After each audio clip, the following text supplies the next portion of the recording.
Thank you for joining me again today. So today I will be speaking to Mark Mayler, who is the Chief Financial Officer for Selwood Housing, but in June he moves on to the role of the Chief Executive.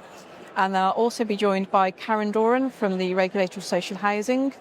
I'll be drilling into everything from the sector, what's going on, the finances, what the outlook is for going forward, as well as also asking about AI data and what that can give us, and also just tripping them up at the end with 3 interesting points that they want to see in the next 12 months. So the first thing I kind of wanted to speak to you both about was policy, and the incomes are much more stable now for the sector, although everyone's expecting to do so much with still so little.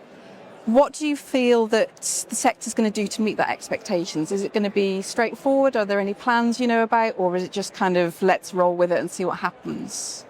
Bit of an open one to both of you, really.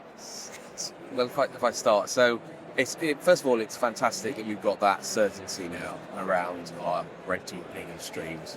So getting the 10-year settlement is a great achievement. I think it really allows us to build our plans in a much more coherent and clear way, and be able to make more commitments. So a lot of it is around, we can now sign longer-term agreements for some of our repairs and maintenance areas. We can also look to see how we can really improve the quality of our homes through the decarbonisation programs and other aspects. In terms of additional plans, I think this gives us certainty on what we're currently doing in terms of our development. So at Selwood, we aim to build around about 200 homes a year. Okay. So what it's given us is probably certainty around being able to continue with that programme and take any sort of impacts like we're seeing at the moment potentially, and be able to ride through those. I think the challenge is really the additionality side of things, and how we could then go further and do more to meet the 1.5 billion challenge of homes. So that's the bit I think we probably need to do more work around. And obviously we've got the Affordable Homes programme coming in as well. Mm-hmm. So we're exploring that to see how we can take advantage of that. But it certainly is a good base for us to build in. Yeah, no, definitely. Do you feel like everyone else is having the same sort of thoughts? Because you're kind of a mid-sized housing association, right, aren't you? yeah. So do you feel like everyone's in the same boat, or do you think some people are maybe going, we're not so sure, or yeah, it's fine, we're just going to carry on how we were? Or is that not something you kind of heard on the grapevine? Generally, I think everyone's very happy that they've got that settlement, because certainty really does go a long way, particularly with funders.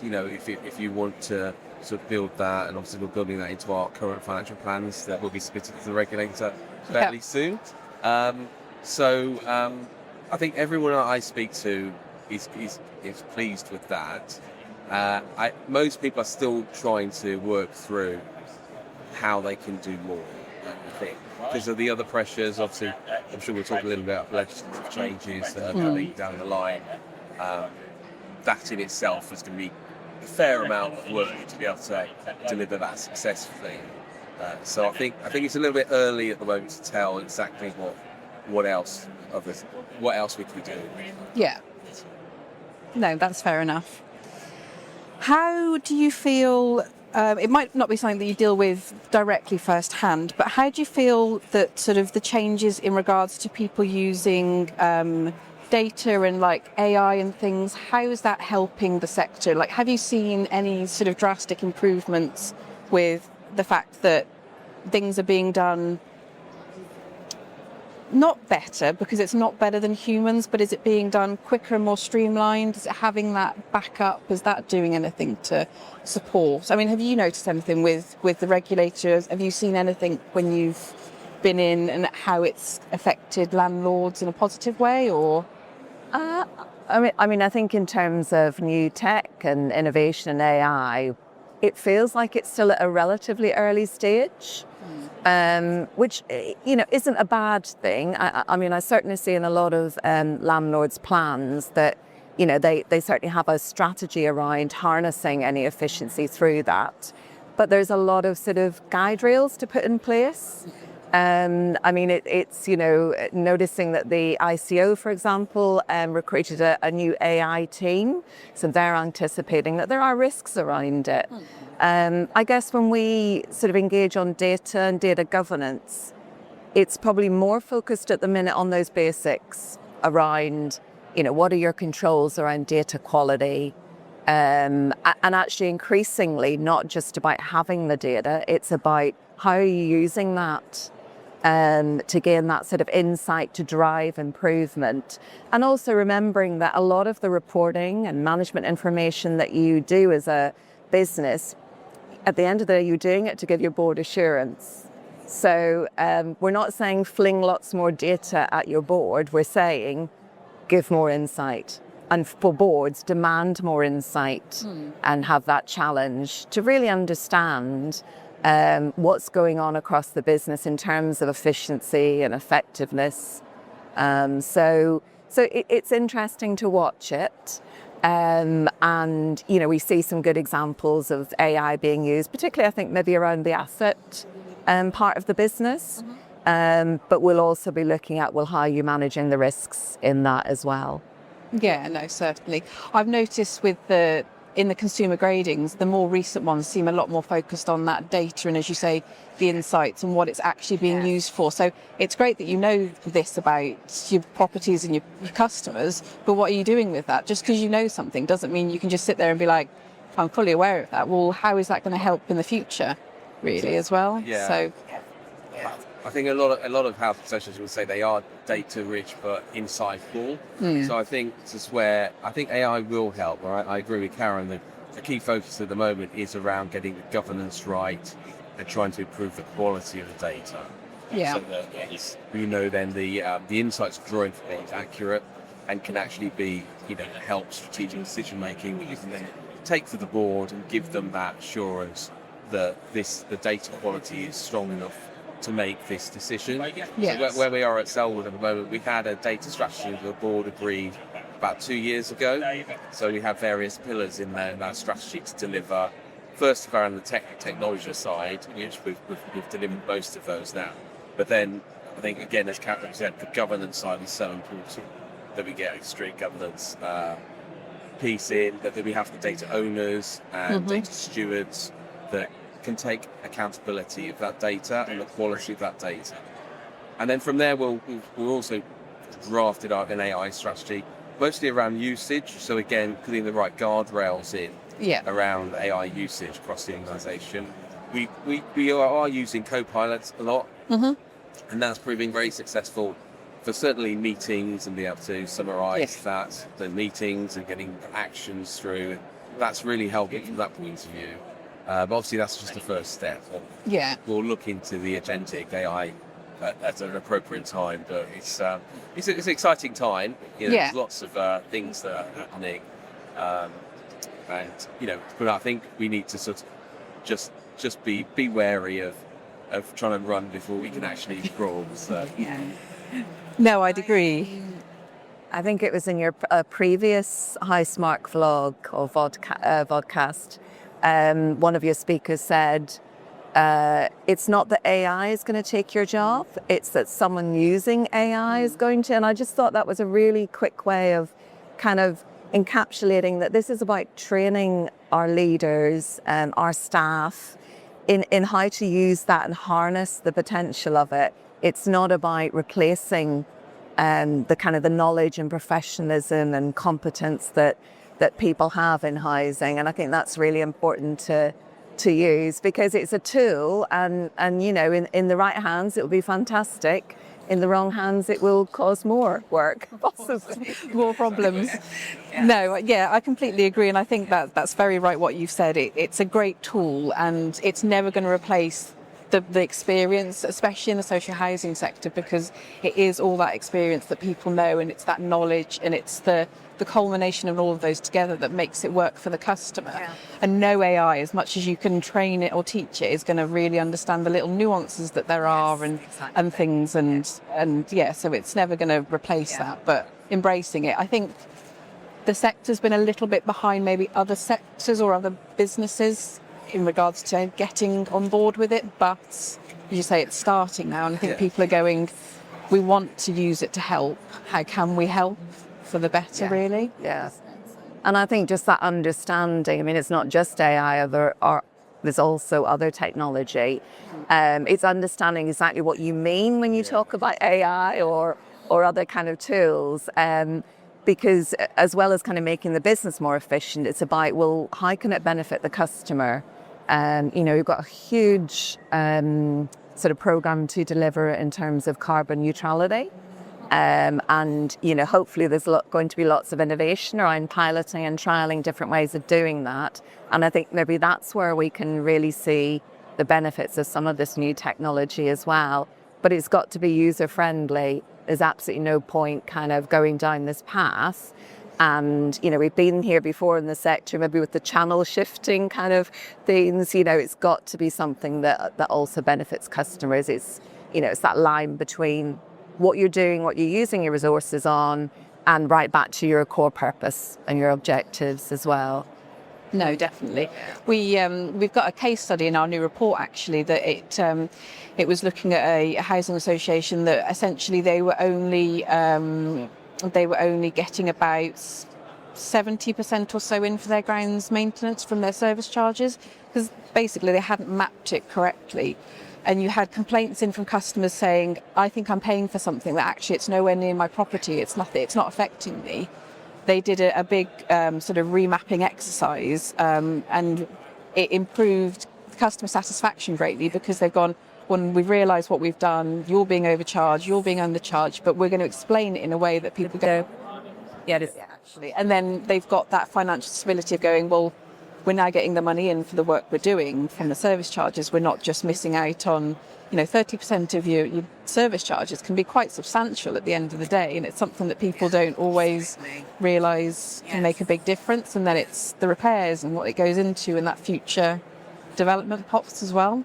So totally, yeah. I mean, and that's where, AI can help with that, because we have these vast, pools of data to be able to draw out some of those insights. But then, you need then the humans to look into it, to then just decide there might be a particular reason why, we're having a lot of no access to property that we then need to understand.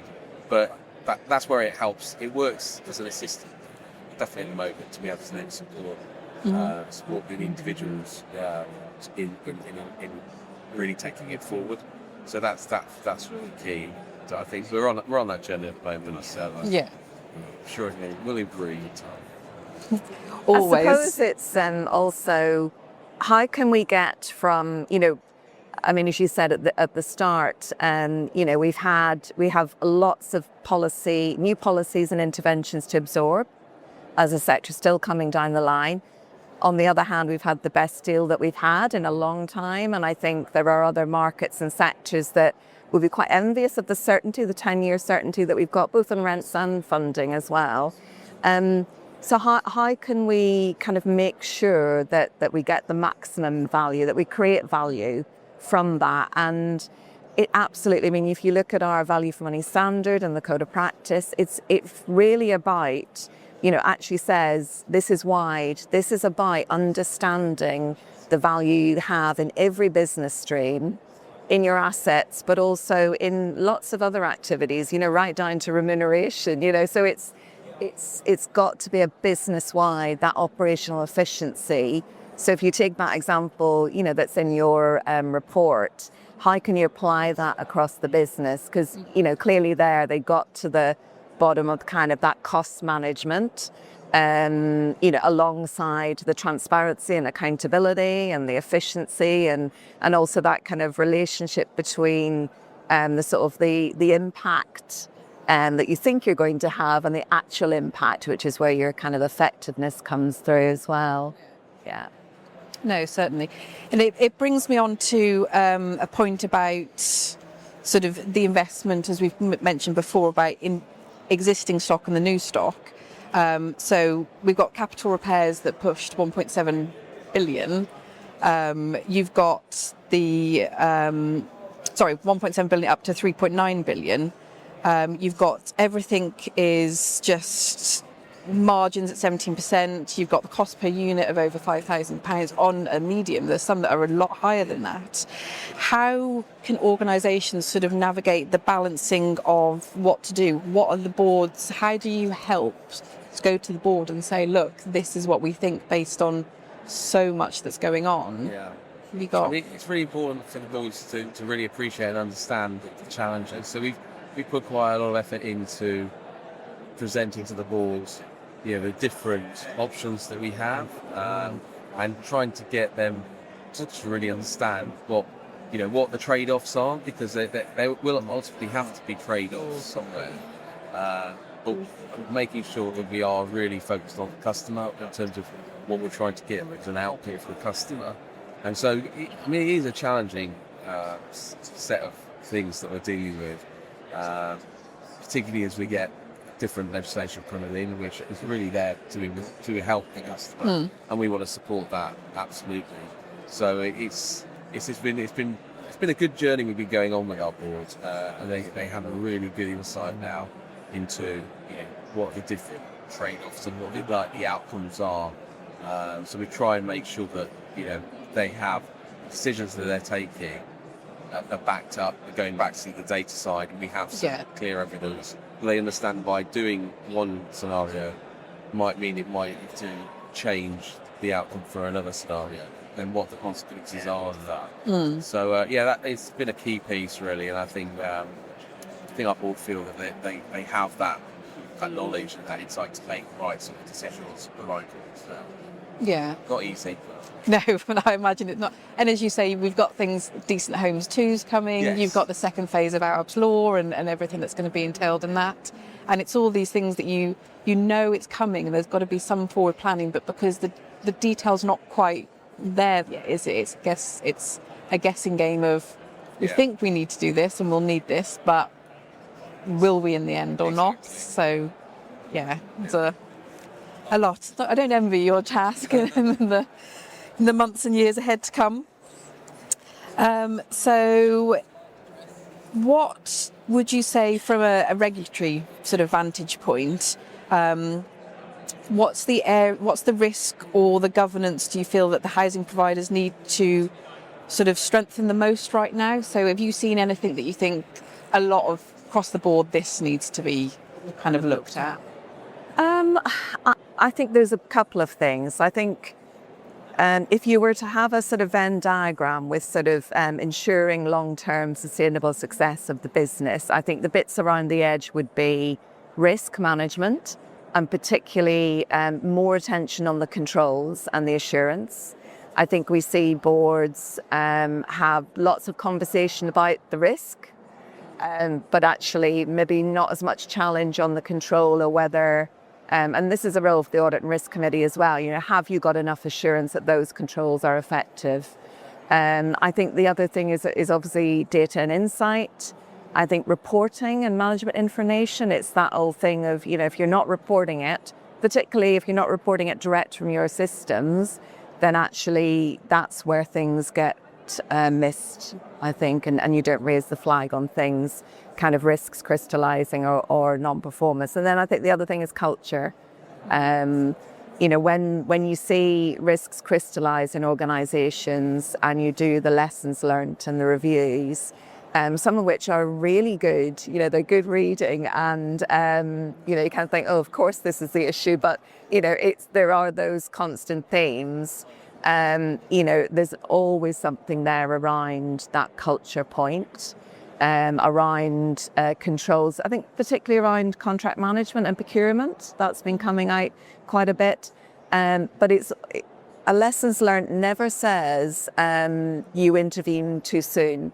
It always says you didn't intervene early enough. So you missed the signs that this was going wrong. And that could be a lessons learned on a significant overspend on the repairs service. When you get underneath that, it can tell you an awful lot about the performance and what's actually happening in that part of the business. Or it could be a lessons learned on a sort of development scheme gone wrong, or a significant impairment. But there are just those common themes, I think.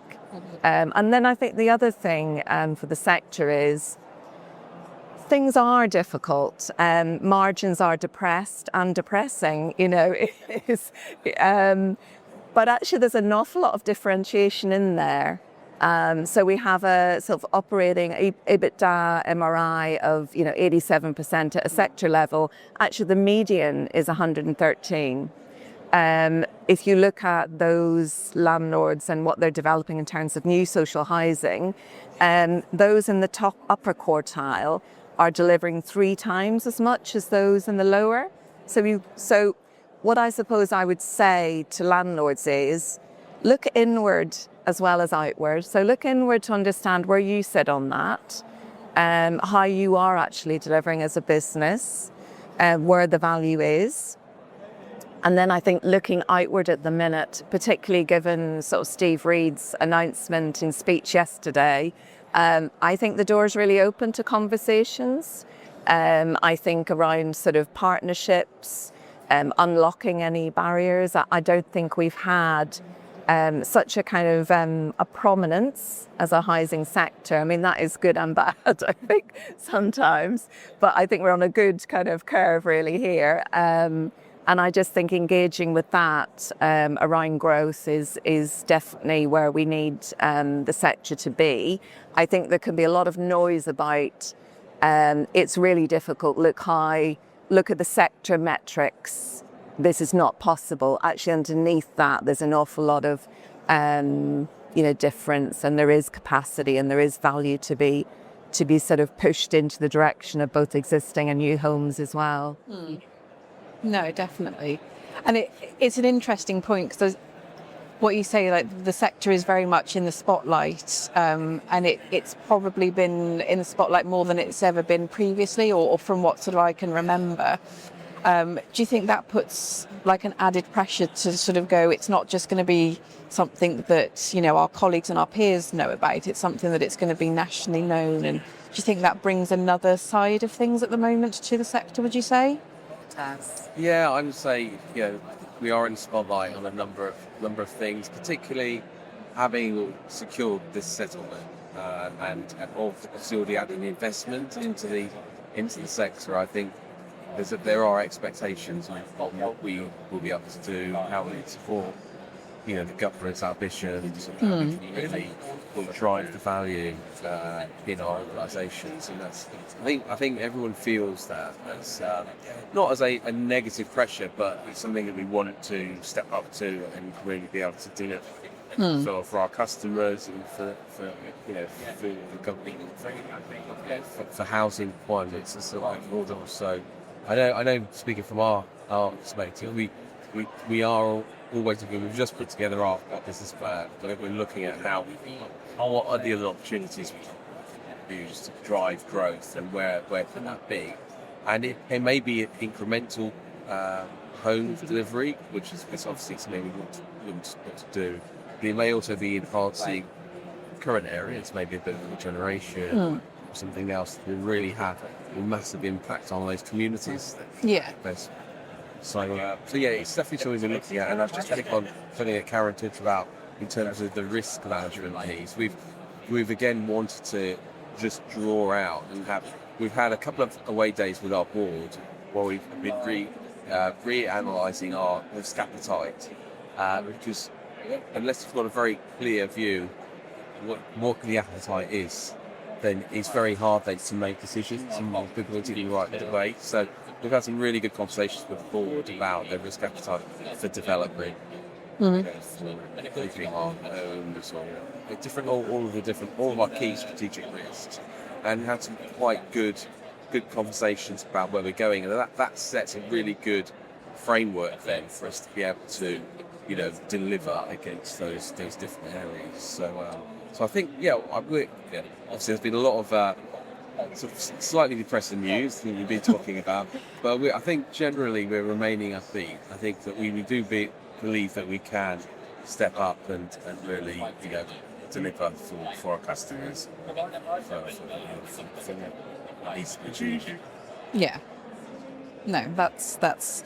I think that's really good, and something that hopefully everyone's really kind of getting on board and having those same thoughts as well. And And as you say, at the end of the day, it's the customer, it's for them, it's, there's people from so many different backgrounds and so many different things that maybe they've been put into a property or an area that they're not familiar with. And it's at the crux of it, it's the community, it's their lives, it's their homes, it's their safe space. So regardless of what sort of, the pressures of the sector saying you have to do this, at the end of the day, you also have to really have that customer in the back of your mind always going, what's going to be beneficial for them, because it's their home, it's their place they live, it's our place of work, but actually it's such an important thing for them.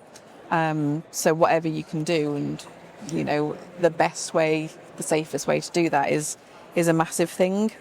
So over the next 12 months, if there's, say, maybe 3 things that you kind of would hope to either see from the sector or see from your sort of specialist areas, what are those 3, I guess, your 3 wish lists? So what are your top 3 things that you like? I've sprung it on you, so... So I suppose the thing that really stands out to me is our law and where we're the next stage of our law, and then the final stage of our law next year. Just making sure there's a sector we are, we're sort of a joined up sector in terms of how we're dealing with that. I feel that at the moment everyone is trying to do their own way of making sure we meet the terms of their actual delivery. It'd be good to have perhaps a more sort of refined view of how that's going to work across the sector. Mm-hmm. What are best practices that some housing associations are doing? What are the lessons we can learn from each other? I think everyone, we're really behind it, totally supportive of it, because it's definitely the right thing. But what I see is everyone perhaps doing it in a slightly different way. I think if we could all coordinate a little more, have a more sort of clearer plan when we're trying to deliver and how we're trying to deliver. Again, without using sight of customer, because clearly we're doing it for the customer. I think that would be a really good thing. And obviously, when the next stage comes out, there would be more discussion around how we're approaching it. But I think a lot of HAs probably learn from the first wave. So I think that would be quite a good thing to do. Yeah. I see, like, where from my perspective, down in the southwest, we're trying to work together to look at how others are approaching it as a challenge.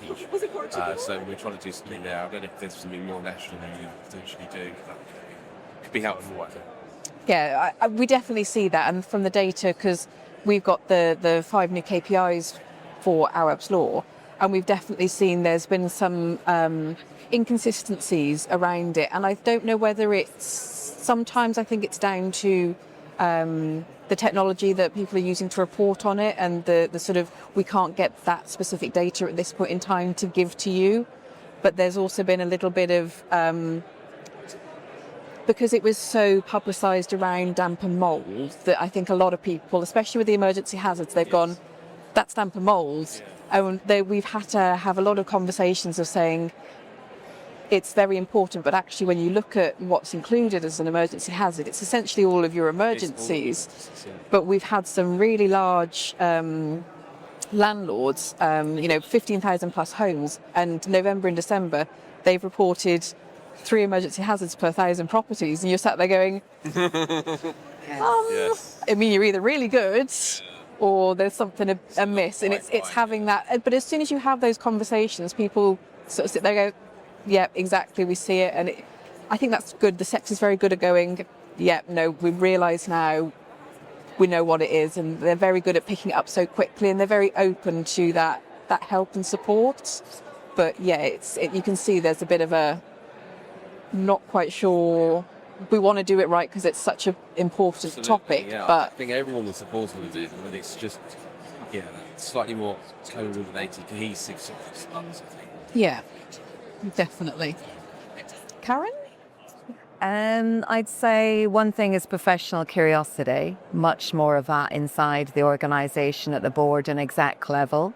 being a really sort of strategically driven leader, asking the questions, making the, constructive challenges, and intervening where something just doesn't look right and you know that you need a bit more insight. I think just pushing on that it might be some difficult conversations, but it will, I think, drive so much improvement. And that's what we need. We do need that step up in pushing where there's underperformance. And I think the second would be more transparency. The sector is pretty good, but I think when we published our value for money report on the 5th of March, and that included a sample of looking through the reporting on value for money, and it's pretty underwhelming in parts. And obviously the value for money standard was meant to drive transparency and accountability, and I think there's some way to go there. I think just being honest about where there's underperformance, having targets would be good, underperformance, and then what are we going to do about it? I think that's a message that everyone can kind of hook into, and I think it just builds that credibility as well. And I think the third thing would be, it is a time for innovation, but don't forget about the things that have worked well in the past, have become stuck, and just maybe need a bit more unsticking, working in partnership. And I think Section 106 is one of those. I've seen quite a lot happening around there. There was I think it was G15 published a report on it about getting in earlier and working with developers.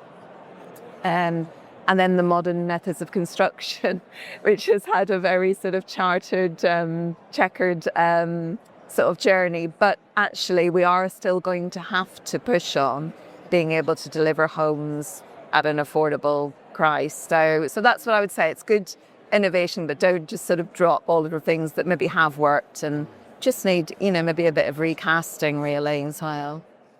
Yeah, no, definitely.